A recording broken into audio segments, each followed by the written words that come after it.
Sometimes the smallest act of care can change the fate of a life forever. In the heart of South Africa's Krueger National Park, a lion named Schumba was on the brink of death, suffering from a leg abscess that could have ended his life.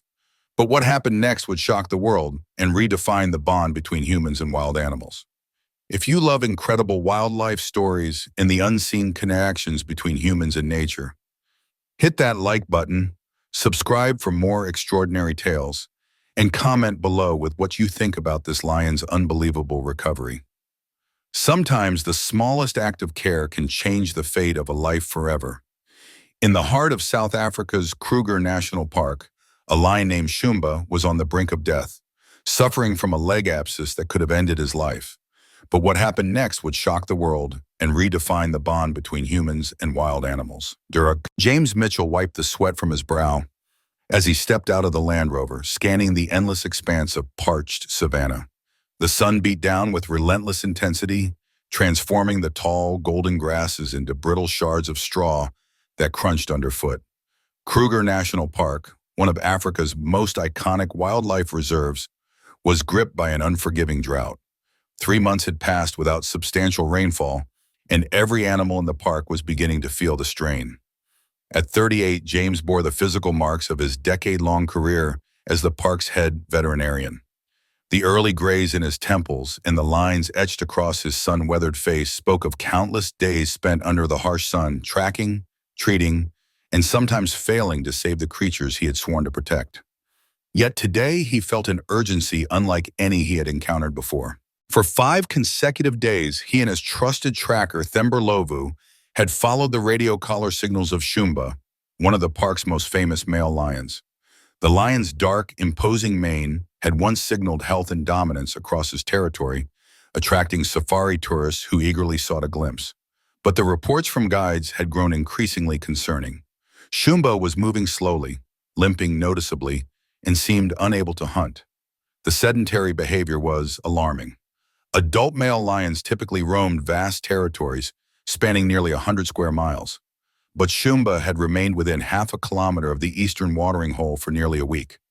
James adjusted his binoculars, his heart tightening as he surveyed the distant acacia trees near the watering hole. Themba, ever calm yet alert, kept an eye on the tracking equipment, his voice carrying the rhythmic cadence of his Schengen heritage. "Signal strong," he said, nodding toward the eastern edge. "He hasn't moved much since yesterday." That stillness, James realized, was not a sign of rest. It was a warning. His mind ran through possibilities: injury, infection, dehydration. The symptoms from the guides' reports and their own observations painted a grim picture: visible weight loss, labored breathing, and a leg that no longer carried the lion with ease. Every instinct screamed that if they delayed, Schumba might not survive another day. "We need to approach downwind," James instructed, pointing toward a small cluster of acacias that would give them concealment. "If he's as weak as I suspect, we need minimal stress when we make visual contact." Themba guided the Land Rover along a dry riverbed. Though less direct, the route offered better concealment from the lion's sharp senses. James prepared the tranquilizer rifle, calculating the precise dosage for a 400-pound adult male lion. Too little, and the animal could remain conscious, stressed, and potentially dangerous. Too much, and the weakened lion might not survive the sedation. Every decision carried weight, the kind that could mean life or death. "Up ahead," Themba whispered, pointing toward a patch of shade beneath a lone acacia. James raised his binoculars. There, lying half in sunlight, half in shadow, was Schumba. The lion's once majestic mane had dulled, matted with dust and dirt. The dark patch that had made him easy to identify now seemed like a mask of suffering. His ribs protruded beneath thinning fur, and his right front leg rested awkwardly, an ominous indicator of deep discomfort. James's heart clenched. "He's in bad shape," he murmured, more to himself than to Themba. He scanned the area meticulously. Swollen tissue above the paw, dried blood, and a suspicious discharge indicated a serious abscess, likely the result of a thorn or puncture wound that had gone untreated for too long. The infection could easily turn fatal, either through septicemia or starvation, as the lion grew too weak to hunt. Radioing headquarters, James requested immediate backup. They would need additional medical supplies and transport equipment if the abscess required surgical intervention at the park clinic. But even as he waited for a response, he knew time was critical. The lion's condition was deteriorating with every passing minute. Less than 50 yards to optimal darting distance, Thember confirmed, his eyes never leaving the lion. James positioned himself carefully, his breathing steady as he aligned the tranquilizer rifle. The lion's head lifted, and he regarded them with tired, cautious awareness. There was no fight left in him, no attempt to flee, only a weary acknowledgement of their presence. Steady. He whispered the word like a prayer. The dart hissed softly as it found its mark in Schumba's hindquarter. The lion flinched, rose partially, then settled back down with a rumbling growl. Thember's eyes met James's, relief flickering briefly across his face. Perfect placement, he said. The next 10 minutes were the longest of James's life. Every second stretched into eternity as he monitored Schumba's breathing, noting the subtle signs of sedation taking hold. When the lion's massive head finally lowered to the ground, eyes closing, James gave the signal. They moved cautiously. Thember remained alert, holding a second dose of the tranquilizer rifle should Schumba wake prematurely. Up close, the gravity of the situation became undeniable. The abscess was enormous, swollen to the size of a grapefruit, surrounded by necrotic tissue. The skin was discolored, brittle, and painful-looking even from a distance. James carefully palpated the area. "This has been developing for at least a week, maybe longer," he murmured, his voice a mix of clinical detachment and personal worry. He identified a porcupine quill embedded in the tissue, a dangerous complication from hunting in the harsh drought. Lions often attacked porcupines when prey was scarce, learning quickly from the painful quills. But in Schumba's case, one quill had lodged deep enough to create a breeding ground for infection. "We need to drain it fully," James instructed Thember. "Flush with antiseptic and leave a drainage port. Too much infection for a single procedure." At that moment, a vehicle appeared from headquarters. Backup had arrived. Among them was Dr. Emily Watson, a skilled American wildlife veterinarian. Without hesitation, she joined the field operation, donning surgical gloves and assessing the lion's condition. James nodded, silently acknowledging the relief her presence brought. They were about to perform a procedure that would not only determine the lion's survival, but would soon ripple far beyond Krueger National Park, capturing the attention of millions worldwide. As they prepared, James felt a mix of tension, hope, and awe. In that moment, under the harsh African sun, the survival of one lion hinged on human skill, patience, and compassion. And somewhere deep inside, he knew this was only the beginning of a story that would shock the world. If you love incredible wildlife stories and the unseen connections between humans and nature, hit that like button, subscribe for more extraordinary tales, and comment below with what you think about this lion's unbelievable recovery. The tranquilizer took hold gradually, its effect creeping into Schumba's massive frame. James kept his eyes fixed on the lion, reading each subtle twitch of muscle, each shallow breath. Thember remained close, vigilantly scanning for any sign of premature awakening. The savanna stretched endlessly around them, the golden grasses shimmering in the harsh sunlight, oblivious to the human and lion drama unfolding within its expanse. When Schumba's head finally lowered fully to the ground, his eyelids closing in surrender to the sedative, James signaled for Thember to move in closer. Every movement had to be deliberate, silent, precise. Field surgery on a wild predator carried risks no controlled clinic could replicate. Any sudden sound, scent, or motion could trigger a defensive reflex, jeopardizing both the animal and the team. Up close, the severity of the lion's condition was undeniable. The right front leg was swollen grotesquely, the fur matted with dried blood and filth. The abscess bulged outward like a painful, inflamed balloon, surrounded by dead tissue that had begun to discolor. The area reeked faintly of infection, a pungent reminder of how much time had passed without treatment. James crouched low, careful not to startle Schumba, and palpated the wound. His fingers were careful but firm, discerning the depth of infection, feeling the hard edge of embedded foreign material beneath the surface. "Porcupine quill," James muttered, confirming what he had suspected from the distant observation. Thember's eyes widened as he followed the motion of James's hand. "Must have been lodged deep for at least a couple of weeks," James continued, No wonder he's been struggling to hunt. He couldn't even put full weight on that leg. James methodically unpacked the medical supplies he had brought. Antibiotics, anti-inflammatories, IV fluids, and surgical instruments were arranged within easy reach on a portable field tray. Field medicine was never ideal, he reflected. Sterile environments were impossible to replicate in the savannah. Yet the urgency of Schumba's condition left no choice. The risks of delaying treatment far outweighed the hazards of performing a complex procedure in the open. The backup team arrived just as James prepared to lance the abscess. Dr. Emily Watson approached swiftly, her calm demeanor masking the intensity of the situation. She had already pulled on surgical gloves and begun assessing the lion's condition. Her eyes took in the swelling, the necrotic tissue, and the subtle signs of systemic stress. "Porcupine quill?" she asked, recognizing the pattern immediately. James nodded, silently acknowledging her sharp observation. "Exactly," he said. "We'll drain it now, but I'll need your hands for debridement. There's likely necrotic tissue and secondary infection pockets." Emily moved into position opposite him, instruments in hand, ready to assist. Thember kept his vigil with the spare tranquilizer rifle, eyes never leaving the massive predator. James took a deep breath. "Okay, let's begin." With meticulous care, he made the initial incision through the swollen abscess. The moment the scalpel breached the surface, a rush of purulent fluid erupted, thick and foul-smelling. Emily quickly began irrigating the site with sterile saline, keeping the surgical field clean and manageable. The odor was potent, but both veterinarians worked undeterred. "Classic anaerobic profile," Emily remarked quietly, her voice steady despite the intensity. "Probably Fusobacterium or bacteroids. Polymicrobial, at least based on the smell and consistency." James nodded. Even in the wild, the principles of microbiology applied. He carefully extracted fragments of the quill that had embedded themselves deep into the muscle tissue, some having migrated further than expected. Each removal was deliberate, mindful of the fragile tissue surrounding the infection.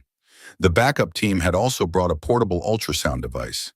Emily now used it to scan the surrounding tissue, searching for hidden pockets of infection. "There's a secondary pocket about 2 inches below the main abscess," she noted. "Smaller but definitely walled off." James examined the area she indicated and agreed immediately.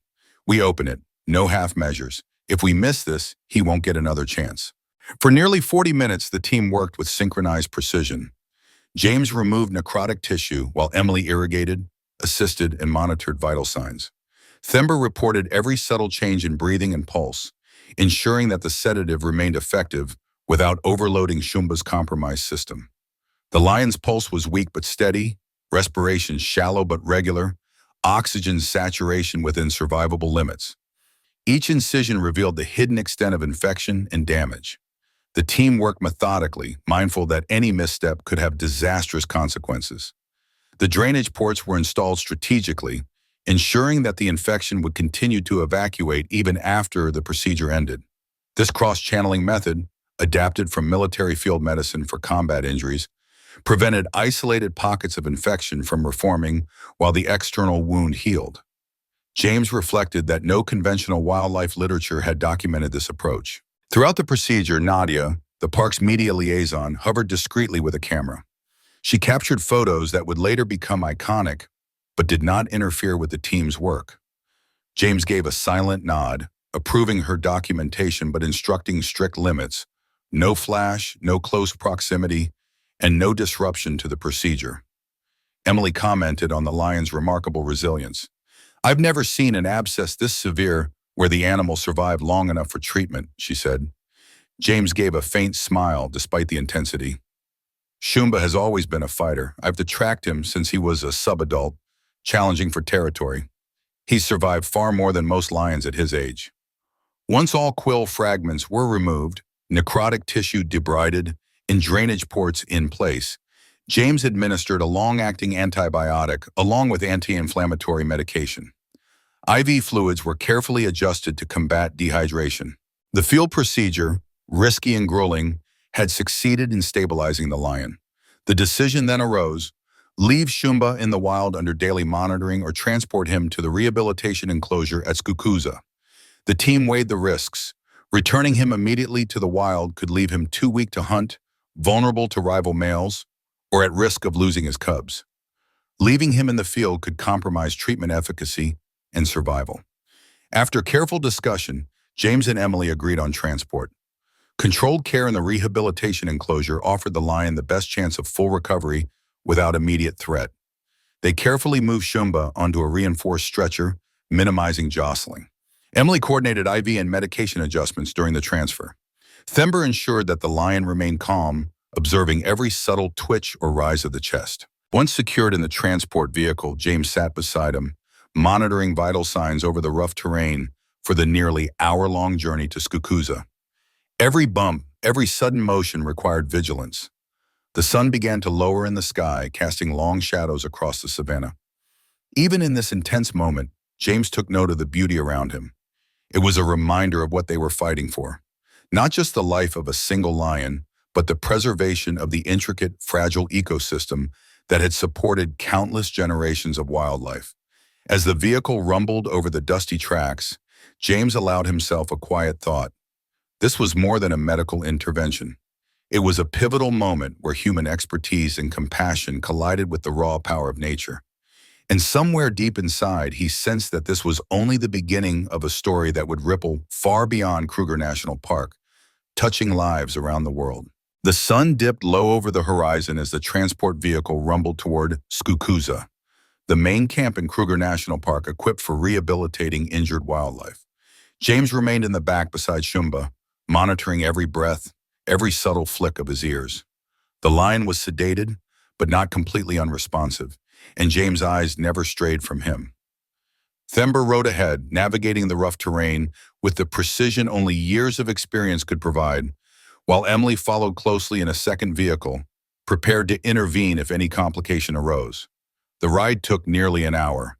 Every bump and dip of the savanna track risked jostling Schumba, potentially compromising the IV lines and medications carefully administered to stabilize him. The lion's massive body lay tense beneath James's hands, limbs twitching occasionally in reflexive movements. Despite his weakened state, there was a visible grace to his posture, even in sedation, a testament to the strength that had allowed him to dominate the Eastern Pride as a subadult.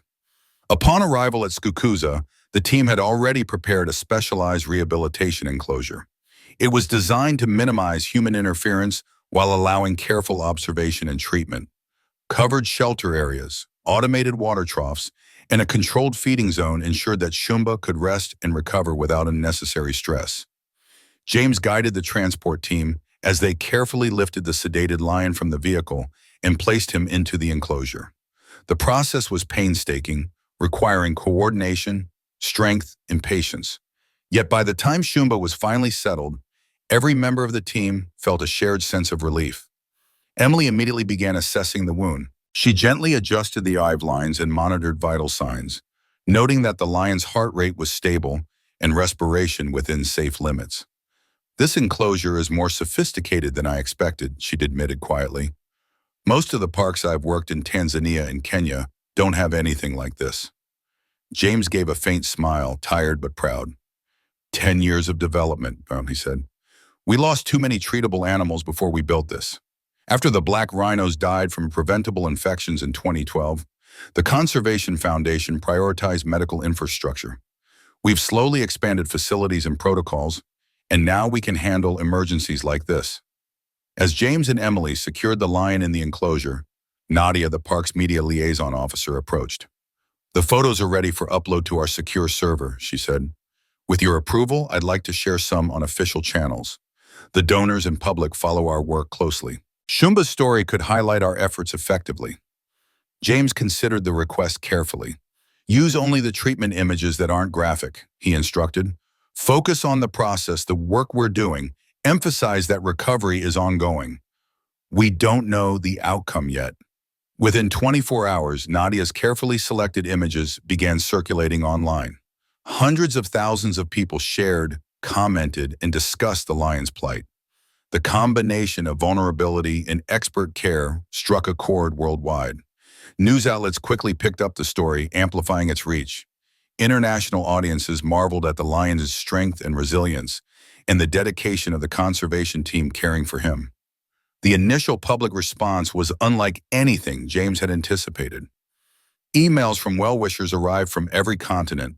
Donations poured in for medical equipment and rehabilitation resources. Even prominent tech philanthropists in Silicon Valley offered funding for expansion of mobile veterinary units dedicated to big cat care. The lion, who had been in mortal danger just days prior, had become a symbol of hope and human-animal connection. Meanwhile, Schumba began showing subtle signs of recovery. By the following morning, he had woken fully from sedation and had sipped water from the trough. Though still weak, he lifted his head to observe his surroundings. Every twitch, every flick of the ear, and every glance carried meaning, and James noted these with careful attention. "Look at him," Emily whispered. "He's alert, and yet he seems aware. He's processing this environment, even in this fragile state." James nodded. "It's a promising sign," he said, the tension from the past days easing slightly. Over the next few days, the team implemented a meticulous monitoring and treatment schedule. The drainage ports installed during field surgery allowed continued evacuation of residual infection. Antibiotics were administered at precise intervals, anti-inflammatories adjusted to pain and swelling, and IV fluids replenished the lion's hydration. Feeding was carefully controlled, gradually increasing quantities to rebuild his strength without overwhelming his compromised system. Every day, Schumba's movements became slightly more deliberate. He shifted from resting positions to sitting, lifting his head to track the team members as they approached. Emily began documenting these behaviors, noting patterns that suggested not only recognition of individual humans, but also responses specific to their presence. The lion's behavior fascinated the scientific team.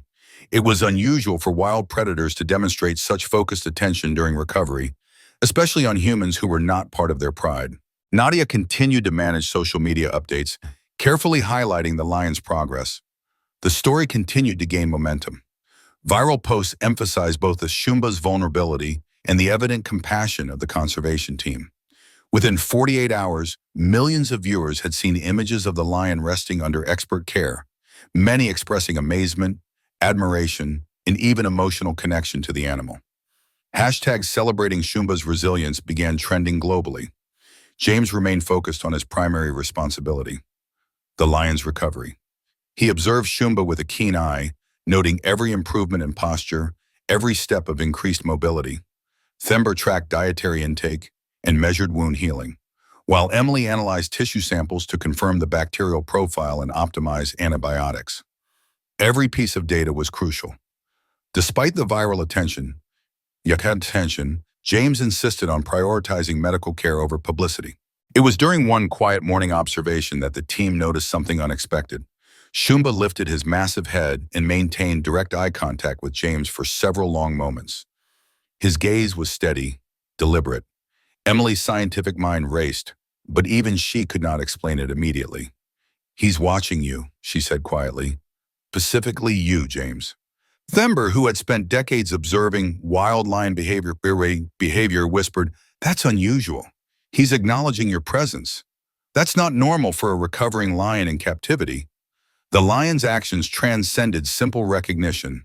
He gradually rose to his feet, his movements cautious yet purposeful, and approached the observation platform where the team stood.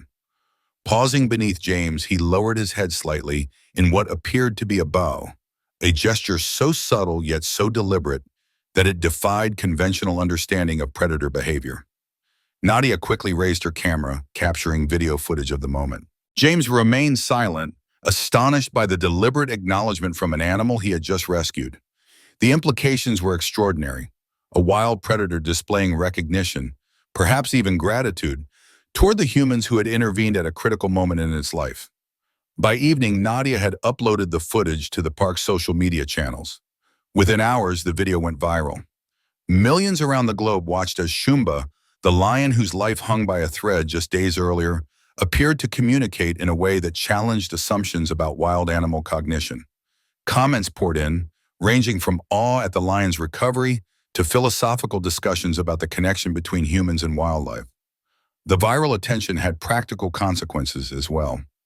Media crews requested interviews and permission to document further rehabilitation. Donations for veterinary infrastructure increased exponentially.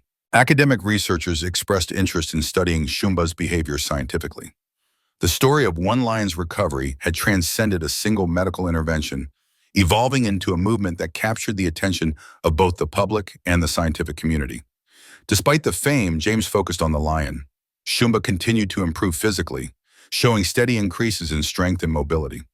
The team's careful balance of medical treatment, controlled feeding, and minimal stress allowed the lion to progress faster than expected.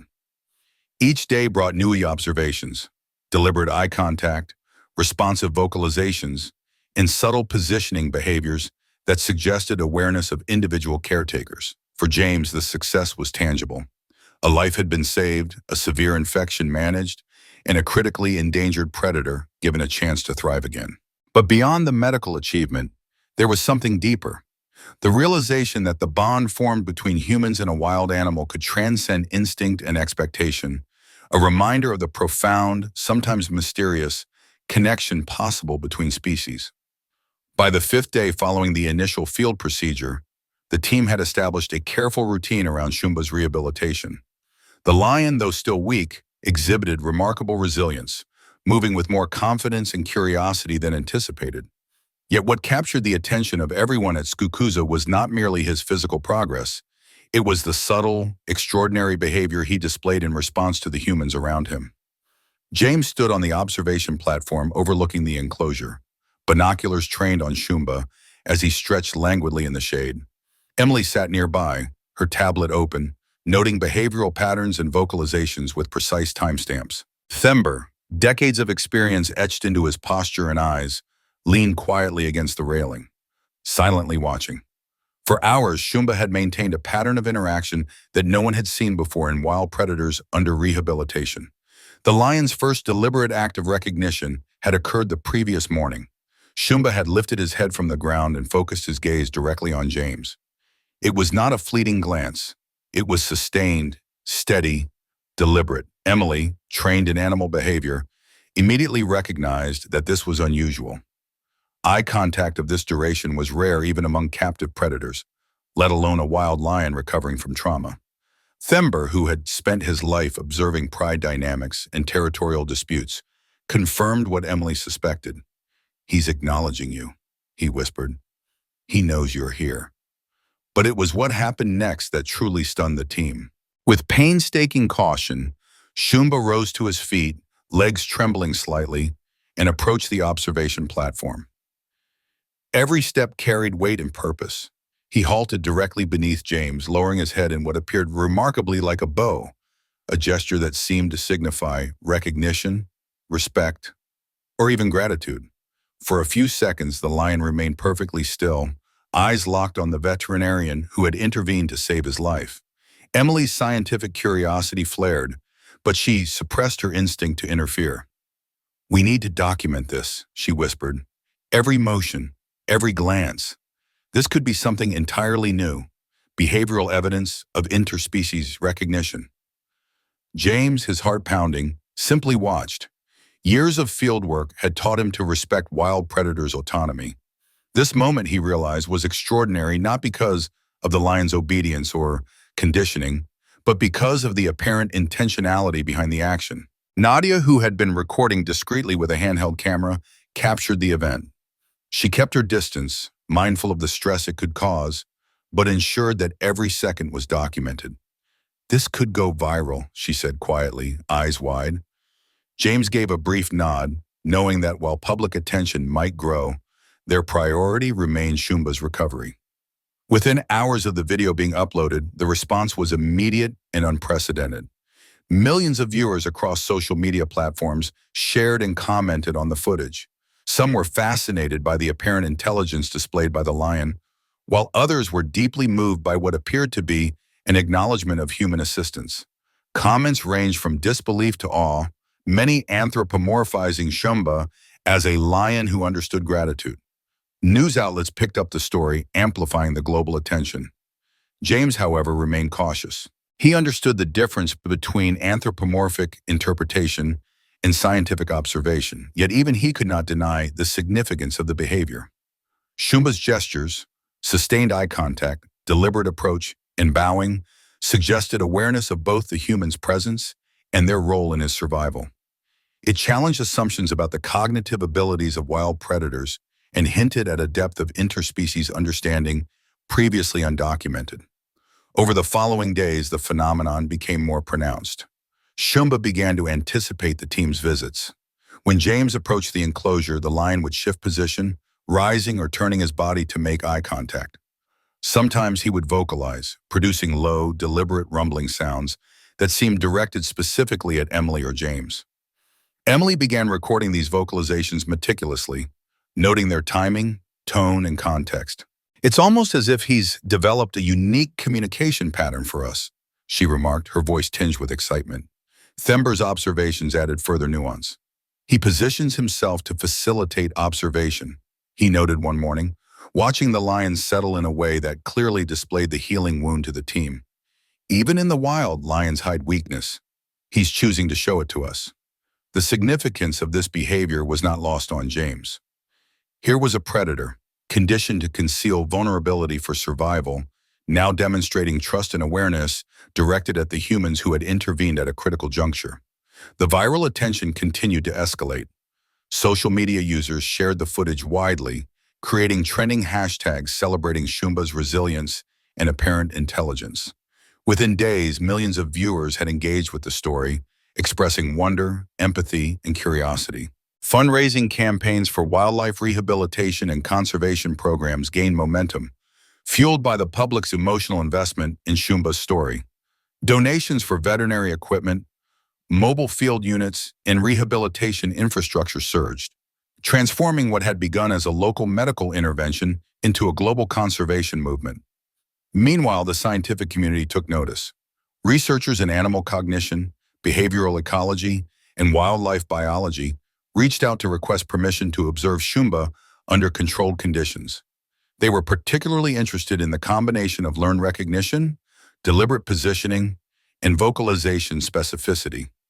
These behaviors suggested not only an awareness of human intervention, but potentially the capacity for novel communication patterns directed at specific individuals, a breakthrough in the study of wild predator intelligence. James, ever cautious, implemented a structured observation protocol. 4 high-definition cameras were positioned strategically around the enclosure to capture every angle of Schumba's movements. Behavioral notation systems, developed by Emily, allowed precise recording of interactions, vocalizations, and responses to stimuli. The team agreed on strict guidelines: no unnecessary human contact, minimal interference, and controlled feeding to prevent dependency. Schumba's well-being remained the priority, even as his story captivated millions. Within a week, patterns emerged that astonished even seasoned wildlife specialists. Schumba consistently approached the observation platform during visits, positioning himself deliberately to allow assessment of his healing wound.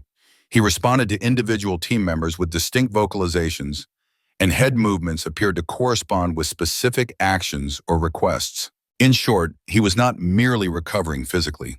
He was engaging in behaviors that suggested intentional communication, awareness of individuals, and possibly even an understanding of the consequences of those behaviors. Emily recorded one particularly striking moment. Schumba had been resting in the shade when James and Emily arrived. Without prompting, the lion slowly rose, limped to the platform, and presented the healing leg to the team. He held the position, maintaining eye contact while subtly vocalizing.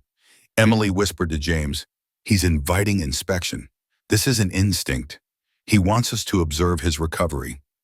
James watched, amazed at the deliberate coordination of posture, gaze, and vocalization. The implications were profound. If Schumba's behaviors represented intentional recognition and communication, they challenged fundamental assumptions about predator cognition. Could a wild lion under extreme stress and recovering from trauma demonstrate behaviors akin to gratitude or acknowledgement? Could individual-specific vocalizations exist in wild populations that had never been documented scientifically?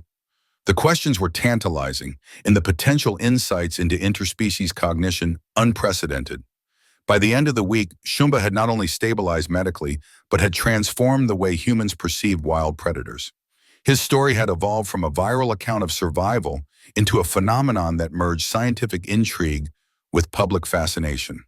The lion's deliberate gestures, vocalizations, and interactions had sparked conversations worldwide, on social media, in research circles, and in the hearts of individuals moved by the undeniable connection between humans and wildlife. For James, Emily, and Thember, the phenomenon underscored a deeper truth.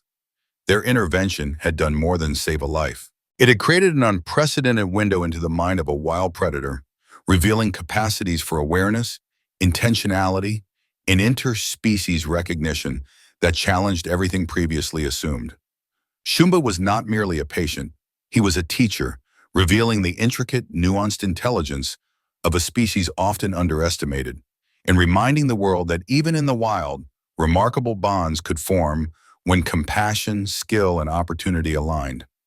The first week of Schumba's rehabilitation had passed, yet the lion's recovery was only beginning to reveal its extraordinary dimensions. Each morning, James, Emily, and Thember approached the enclosure with the same combination of anticipation and caution. Schumba's physical improvements were noticeable.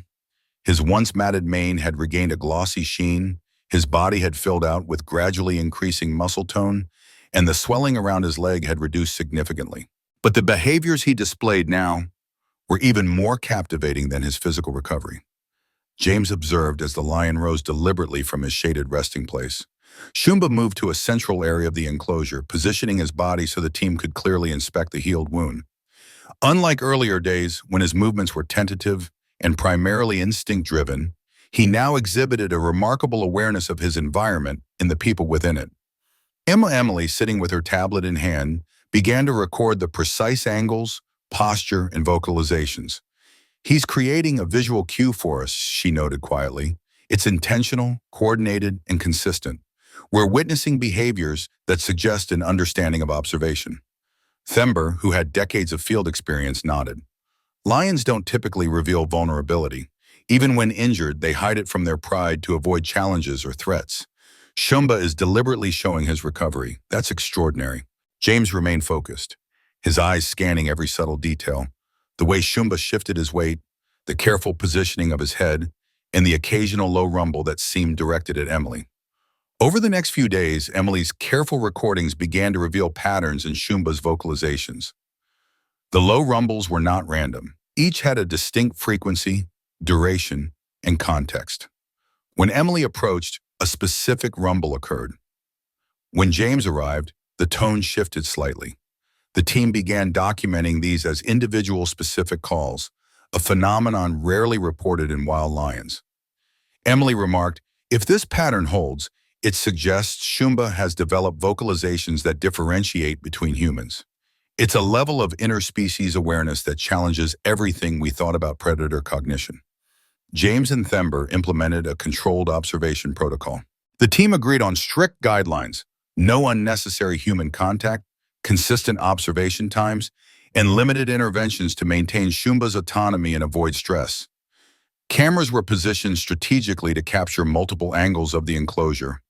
Overhead and side-mounted high-definition cameras allowed continuous 24-hour monitoring. Every interaction, from subtle head turns to deliberate paw placements, was logged with precise timestamps. Schumba adapted to the protocol with astonishing consistency. He would rise when he detected human presence, moving to a position that offered clear visibility of his healing leg. Sometimes he would vocalize, varying tones for different team members. At other times, he would remain still, almost contemplative, observing without making a sound. It was as if he had developed a structured, intentional communication system with the humans who had saved him, a behavior never before documented in wild lions. James began to appreciate the significance of this dynamic. The lion's recovery was no longer merely medical, it was behavioral, cognitive, and deeply interspecies. Schumba's actions suggested he could process human attention, recognize individuals, and anticipate responses. Each day brought new insights, subtle adjustments in posture, distinct vocalizations, and careful movements designed to facilitate observation. The team realized they were witnessing an unprecedented example of wild predator cognition intertwined with gratitude and recognition. Public interest, meanwhile, continued to grow. Nadia's social media updates highlighted the lion's progress in behaviors without sensationalizing or anthropomorphizing. The public responded with increasing fascination as millions followed Schumba's journey through photos, short videos, and behavioral summaries. Donations for wildlife rehabilitation, veterinary infrastructure, and conservation initiatives surged. Even scientific institutions expressed interest in supporting the ongoing study, funding new equipment and research positions dedicated to Schumba's behavioral documentation. Emily began designing a systematic behavioral assessment protocol. She divided observations into categories: positioning, gaze, vocalizations, and interaction with humans. Every variable was recorded, analyzed, and compared over time. Patterns emerged rapidly.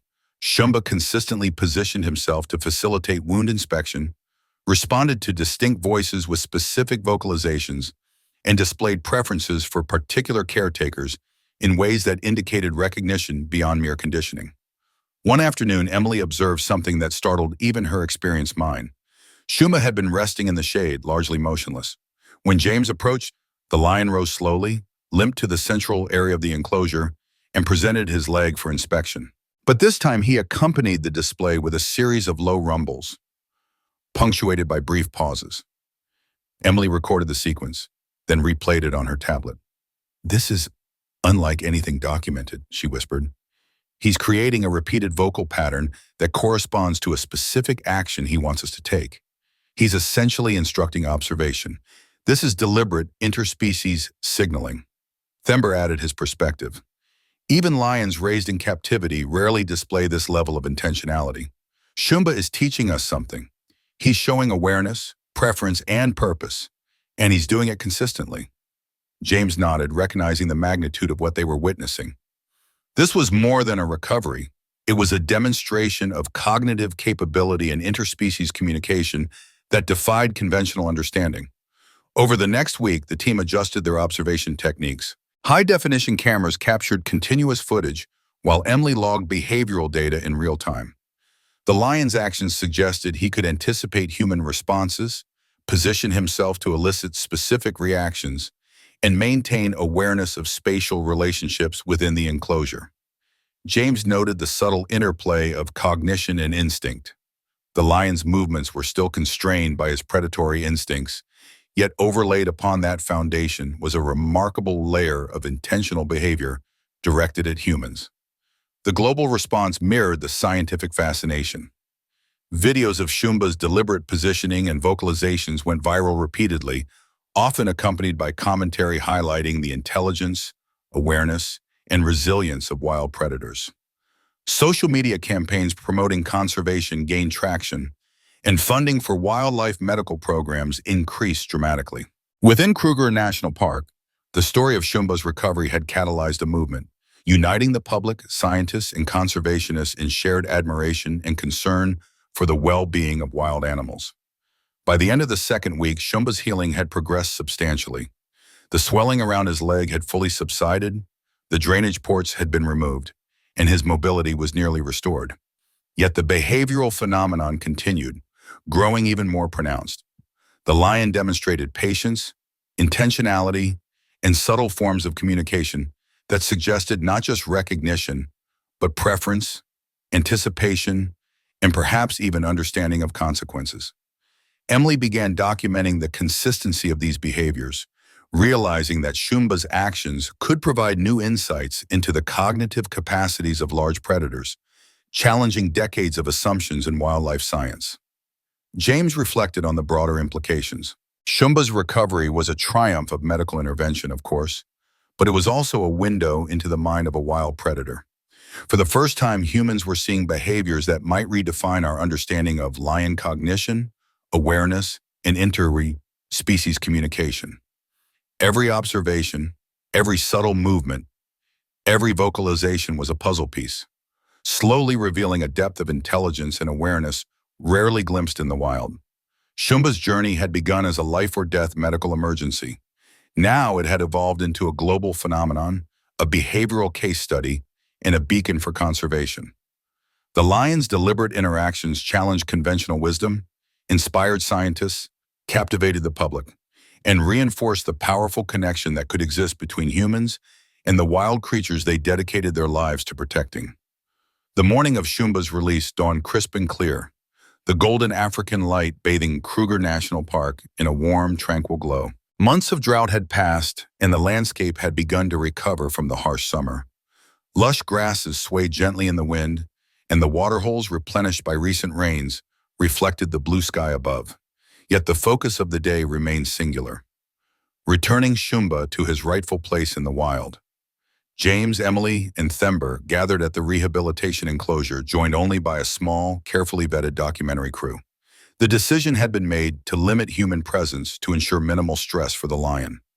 Over the past 3 weeks, the team had observed Schumba's remarkable recovery and behavioral developments. His leg had healed completely, mobility was restored, and his strength had returned to near full capacity. Medically, he was ready. Behaviorally, he remained aware, alert, and purposeful. The team had selected a release site that balanced safety with natural resources. Prey was abundant, water was available, and the area was sufficiently distant from human settlements to minimize conflict. Additionally, the location was part of Schumba's original territory, offering familiarity while reducing the likelihood of territorial disputes with rival males. James and Emily had carefully plotted the route to ensure the lion could exit on his own terms. The cage's remote opening mechanism allowed the sedative to wear off naturally without immediate human interference. The transport vehicle carrying Schumba rumbled over the rough terrain. Inside, the lion lay calm, his breathing steady. James sat alongside, monitoring vital signs, adjusting IV fluids, and noting subtle shifts in posture and eye movement. Emily followed in the second vehicle, prepared to intervene if necessary. The drive was quiet, each member of the team reflecting on the extraordinary journey that had brought them here. From a severe leg abscess in the field to the cusp of reintegration into the wild. Upon arrival, the cage was positioned facing open savanna, a deliberate choice to give Schumba an unobstructed view. The team retreated to the observation point nearly half a kilometer away, using high-powered spotting scopes to monitor without influence. Every heartbeat of anticipation was palpable. The lion, fully aware of the environment around him, lifted his head and scanned the terrain. Ears swiveled, nostrils flared, and his eyes absorbed every detail. The grasses, the distant waterhole, and the sounds of prey animals moving in the distance. Minutes passed, the quiet stretching into eternity. Then with a gentle click, the remote mechanism released the cage door. Schumba remained still for several long moments, the golden sunlight illuminating his powerful frame. He stepped cautiously, testing the ground with his healed leg. Each movement was deliberate, measured, as if he were assessing his readiness to reclaim territory, to return to life on his own terms. Finally, Schumba emerged fully. There was no hesitation, no stumbling. His movements were fluid, confident, and purposeful. The stride of a lion fully aware of his environment and capabilities. He paused approximately 20 meters from the cage, raising his head to scent the air, reacquainting himself with his surroundings. For James, Emily, and Thember, it was a profound moment of connection and relief. Months of intense care, observation, and scientific study had culminated in this precise instant. Then, the moment that would capture the attention of millions worldwide unfolded. Schumba, in a gesture even more deliberate than the bow he had performed during rehabilitation, raised his right paw, the healed leg that had nearly cost him his life, and held it extended for several seconds before setting it down carefully on the ground. The lion's gaze remained fixed on the distant humans observing him. In that simple, deliberate action, a profound statement was made.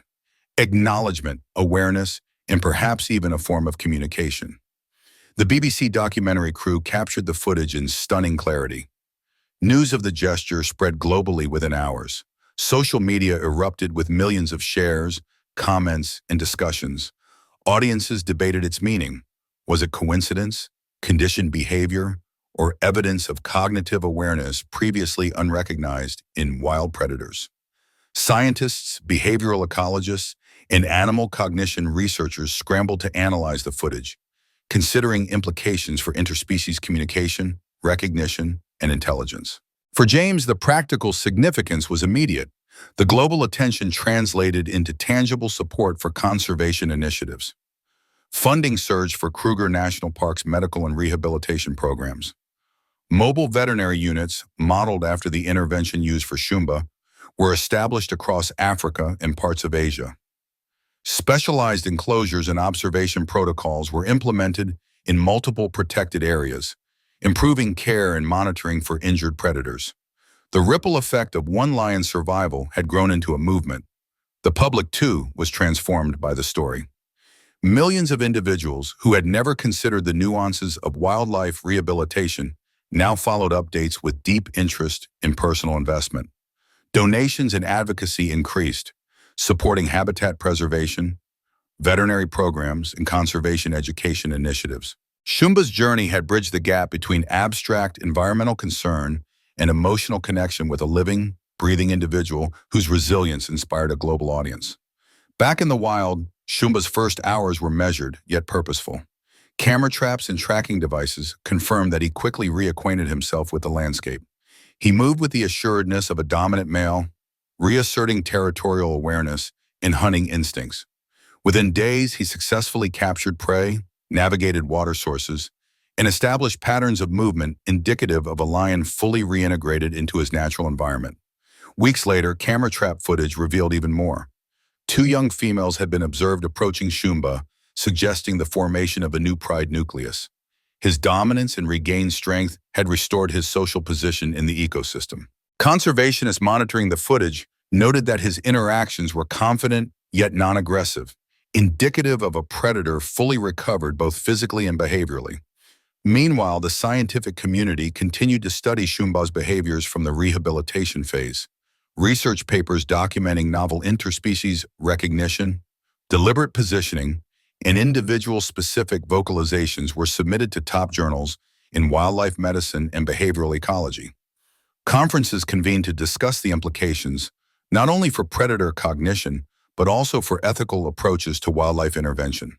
Schumba had, unknowingly, become both a subject and catalyst for a paradigm shift in conservation science. For James, the human impact of the story was equally significant. He received messages from educators, students, and conservationists inspired by the lion's journey. Scholarships were established in Schumba's name, supporting veterinary students specializing in wildlife medicine across multiple continents. His story had evolved from a single dramatic rescue to a long-term legacy in education, research, and conservation infrastructure. Yet for James, the most profound moment remained simple and personal.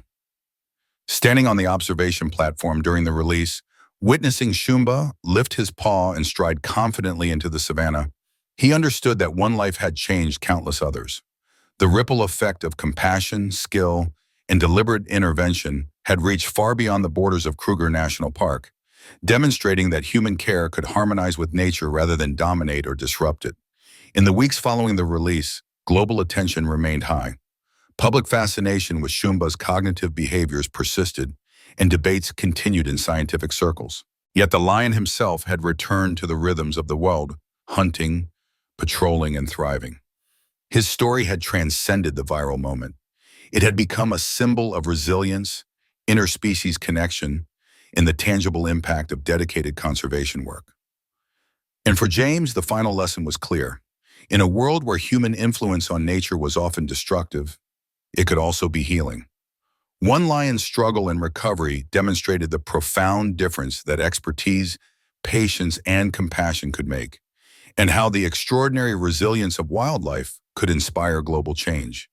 Schumba had returned to the wild, alive, thriving, and fundamentally transformative, not only for his species, but for the human hearts that had witnessed his journey. A year had passed since Schumba's release, and Krueger National Park had undergone a remarkable transformation. The rains had returned in abundance, replenishing water holes and reviving the savanna with a lush green vibrancy. The grasses, once brittle and sun-scorched, now swayed gently under the breeze, supporting a thriving ecosystem.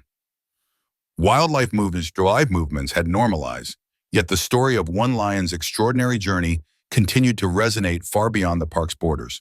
James stood beside the observation platform where he had first monitored Schumba, after the lion's rehabilitation. His binoculars swept across the golden expanse, scanning for any sign of the lion, though he knew Schumba had shifted his territory eastward according to tracking data. Thember, quiet and reflective, joined him, scanning the horizon. "He won't be here," Thember said softly, the weight of understanding in his voice. "His territory has moved." "That's natural." James nodded, though his heart carried the same mix of pride and nostalgia he had felt on the day of Schumba's release. He had returned to this spot not expecting to see the lion, but to mark the anniversary, to reflect on the chain of events that had begun with a life-threatening abscess. The past year had been transformative in many ways. Schumba had thrived in the wild. Tracking data confirmed his successful reassertion of territorial dominance, effective hunting, and formation of a new pride nucleus with 2 young females. His survival and behavioral patterns had provided invaluable insights into predator cognition, interspecies communication, and recovery dynamics in large felids. Camera traps captured moments of confidence, alertness, and social interaction that formed the basis of groundbreaking research. Emily, who had remained deeply involved in the follow-up, had compiled extensive behavioral data, documenting not only Schumba's interactions, but also the consistency and specificity of his vocalizations. The previously observed patterns of individual specific calls and deliberate positioning had persisted in the wild, validating the initial hypothesis that the lion had developed intentional recognition and communication behaviors.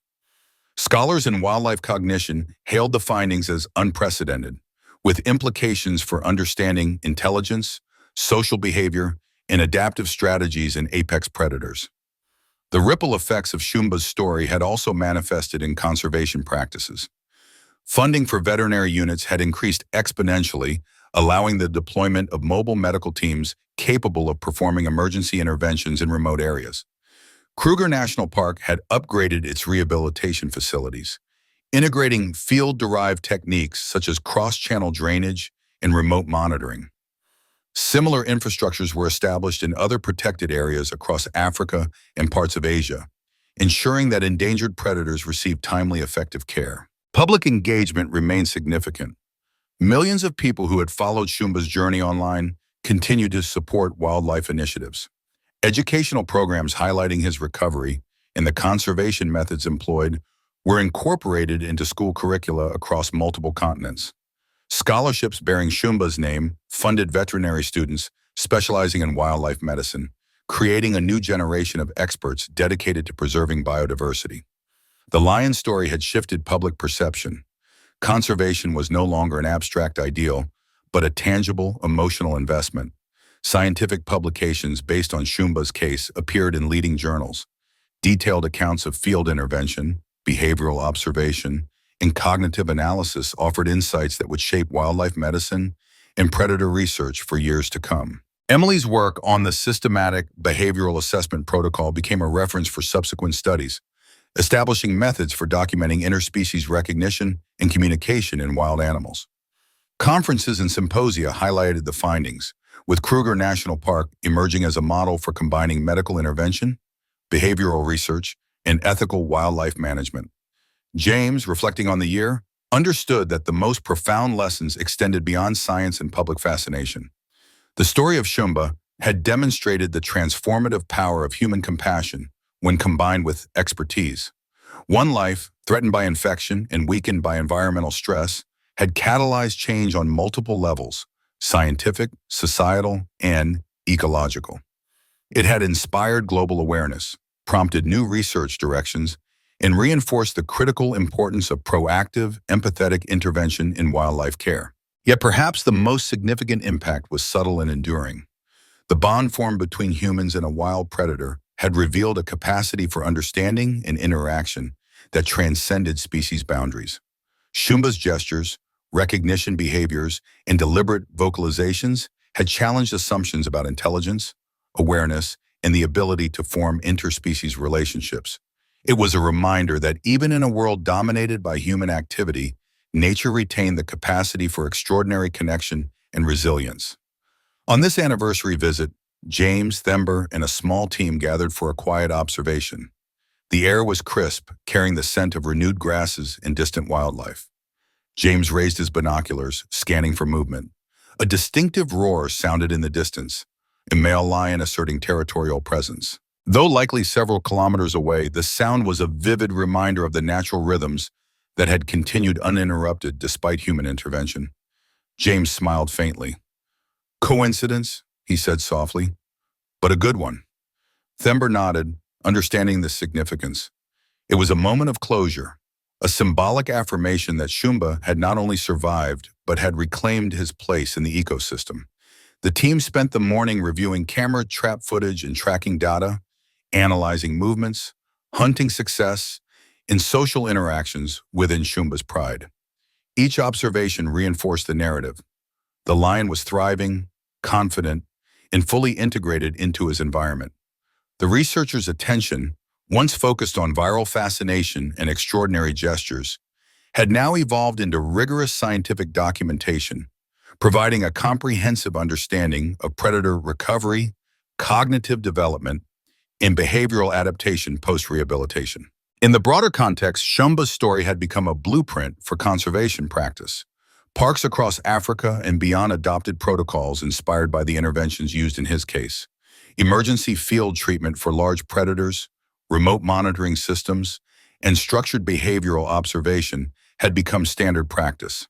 Veterinary professionals trained in these methods could now respond to crises more efficiently, improving survival rates for injured or ill wildlife. The ripple effect of one lion's recovery had fundamentally reshaped the way humans approached conservation medicine. For the public, the story remained equally impactful. Educational content, social media narratives, and documentary films had brought the message of empathy, responsibility, and interconnectedness to millions. Children who had followed Schumba's journey learned to appreciate the complexity and fragility of ecosystems. Adults, too, recognized that the health of wildlife was intimately tied to human stewardship. Schumba had become a symbol, a living lesson in resilience, compassion, and the profound effects of attentive intervention. As the sun reached its peak over the savanna, James took a final look across the golden landscape. The memory of Schumba's bow, his deliberate paw gesture, and the countless hours of recovery work converged into a deep sense of fulfillment. This story was not just about a lion's survival. It was about the capacity for humans to effect meaningful change, to recognize the intrinsic value of individual lives, and to foster bonds that transcended the boundaries between species. In the distance, a faint movement caught James' eye, a silhouette among the grasses.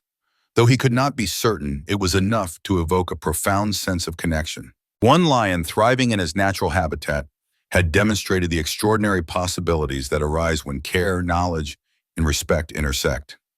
Schumba's life had become a testament to hope, to resilience, and to the potential for humans to contribute positively to the wild world they often imperil. For those who had followed the journey, for the scientific community, and for future generations of conservationists, the lesson was clear.